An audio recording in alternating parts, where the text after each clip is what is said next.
ბევრი საინტერესო წიგნი გამომცემლობა ავტორი წარდგა ამ დღეებში, მაგრამ ჩვენ ერთი მაინც განსაკუთრებით გამოვყავით ლეონარდო და ვინჩის ყურადღებით თაკო იგავე არაკები, რომელიც ითარგმნა ქართულად, ნახოთ ნათია ბიჭიაშვილის სიუჟეტი.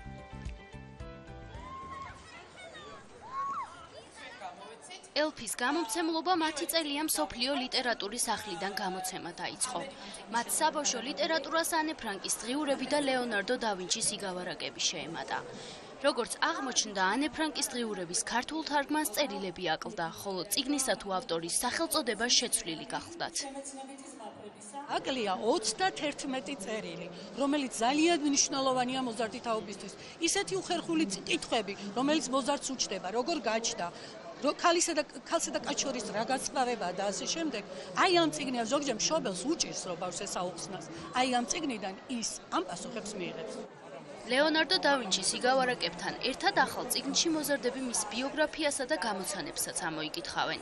სახელგანთქმული იტალიელი მხატვრის მწერლობა არც თუ ისე ცნობილია და მოზარდებისთვის საინტერესო თუ საჭირო ინფორმაციას შეიცავს. ლეონარდო და ვინჩი იყო მწერალიც. მას ყავდა მოსწავლეები, თავისი შეგირდებისთვის სპეციალურად ქმნიდა არაჩვეულებრივ იგავ-არაკებს.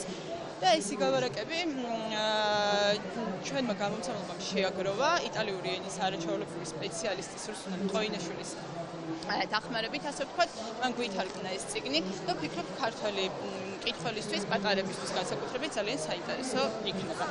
გამომცემლობა მოზარდებისთვის საგანმანათლებლო თუ გასართობი წიგნების გამოშვებას მომავალშიც აპირებს.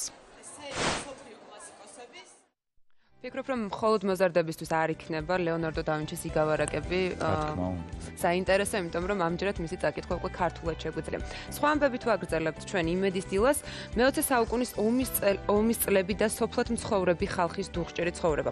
ზუგდიდის შალვა დადიანის სახელობის სახელმწიფო დრამატულმა თეატრმა თბილისში გასტროლი მოაწყო. 28 ნოემბერს მოზარდმა